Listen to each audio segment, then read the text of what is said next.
Class 9th के lines and angles chapter से एक बहुत ही इंपॉर्टेंट एग्जांपल करेंगे, जो कि इस पूरे चैप्टर का एक बहुत ही ज्यादा इंपॉर्टेंट क्वेश्चन है। इन फिगर 6.10 देखिए यहाँ फिगर दे रखा है, रे OS stands on A line POQ। देखिए एक रे है OS, इस POQ लाइन पे स्टैंड करती है, ठीक है। ये रे है और ये POQ की स्ट्रेट लाइन है। रे OR एंड रे OT R angle bisectors of angle POS and SOQ respectively. देखिए एक ये रे है OR, इस POS को बाइसेक्ट कर रही है। ये रे OR इस एंगल का बाइसेक्टर है, का मतलब ये एक एंगल ये और एक एंगल ये दोनों एंगल आपस में इक्वल है। और दूसरी जो रे है ये OT रे इस SOQ को दो इक्वल पार्ट्स में डिवाइड कर रही है, यानी कि एक एंगल यहां तक और एक एंगल यहां तक, ये दोनों आपस में इक्वल है, ठीक है।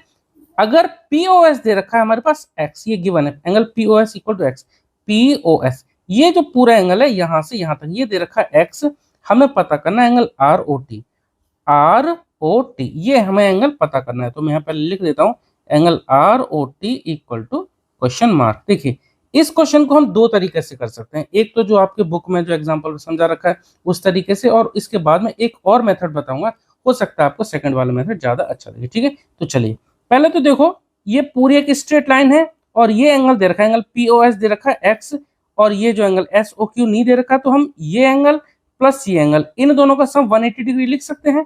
तो चलो पहले तो ये लिख देते हैं, angle POS plus angle SOQ equal to 180 degree.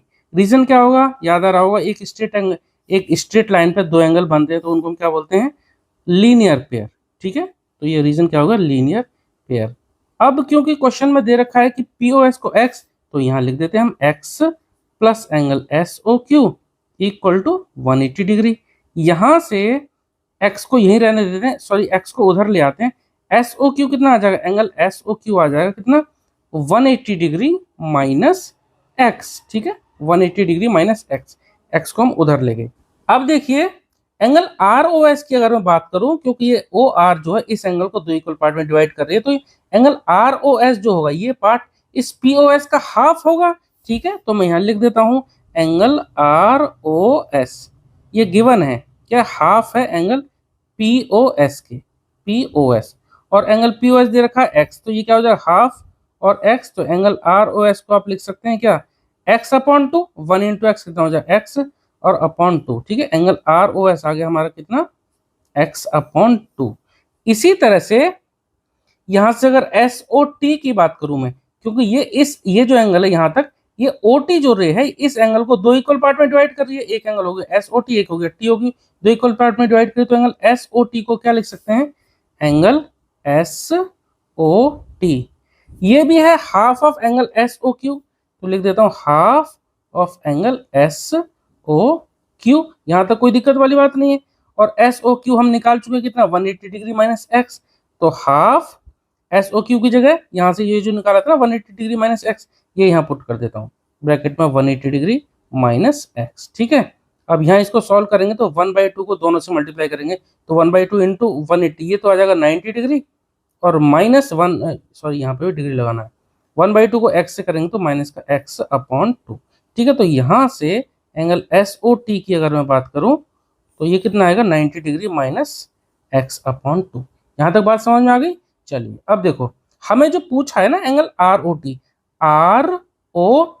ये जो एंगल बन रहा है पूरा, ये इन दो एंगल को जोड़ के बन रहा है, angle ROS plus angle SOT, इन दोनों को जोड़ दूंगा तो एंगल ROT आ जाएगा, ठीक है। और ये दोनों एंगल हमने यहाँ पे निकाल लिए हैं, ठीक है। तो मैं यही सॉल्व करता हूँ, देयरफॉर जो हमसे पूछा है एंगल ROT, ठीक है। ये इसके बाद यहाँ से कंटिन्यू कर रहा हूँ, एंगल ROT क्या होगा, angle ROS plus angle SOT plus angle SOT।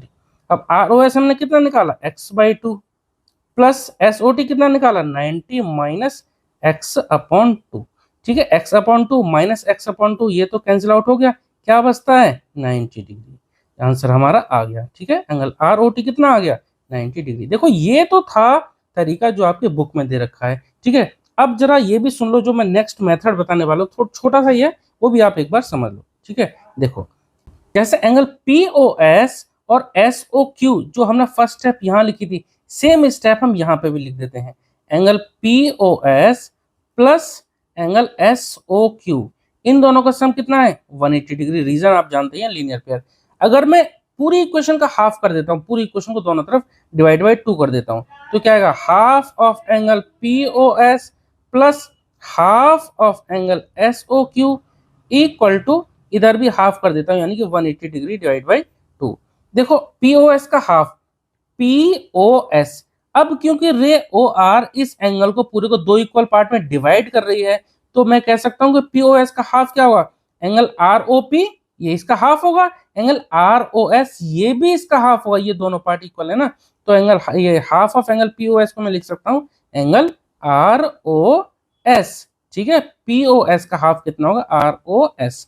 ठीक है, ये इसलिए नहीं लिखा क्योंकि इसकी हमें जरूरत नहीं, हमें इस एंगल की जरूरत है, क्योंकि आर ओ टी जो बन रहा है हमारा आर, ये आर ओ एस और एस ओ टी मिला के बन रहा है। ठीक है, plus half of S O Q, S O Q का हाफ क्या होगा भाई, ओ टी लाइन इस एंगल को बाइसेक्ट कर रही है, तो हम लिख सकते हैं एस ओ टी या फिर एंगल टू ओ क्यू, ये भी टी ओ क्यू ये भी लिख सकते हैं, लेकिन हम लिखेंगे कौन सा एस ओ टी। ठीक है, तो मैं लिख देता हूं angle S O T. Reason कि मैंने इन दोनों एंगल को ही क्यों लिया, क्योंकि हमसे पूछा आर ओ टी, तो आर ओ टी ये एंगल और ये एंगल मिला के बनते हैं, तो इसकी जगह हमने ये लिख दिया, और इक्वल टू 180 अपॉन ये 2 कितना हो जाएगा 90 डिग्री। अब देखिए आर ओ एस और एस ओ टी मिला क्या बनेगा, आर ओ एस और एस ओ टी, ये पूरा एंगल बन गया। ठीक है, इन दोनों एंगल का, इन दोनों को नाम क्या दे दूं पूरे को, एंगल आर ओ टी, तो angle R O T equal to कितना 90 डिग्री, यही तो हमें चाहिए था, एंगल आर ओ टी तो हमें निकालना था। ठीक है, तो आप इस तरीके से भी निकाल सकते हैं। ये क्वेश्चन हमारा कंप्लीट हुआ। अगर आपको सेकंड मेथड समझ में आया हो तो कमेंट करना, या फर्स्ट आया हो तो वो भी कमेंट करना। ठीक है, चलिए मिलते हैं नेक्स्ट वीडियो में। Okay, thank you.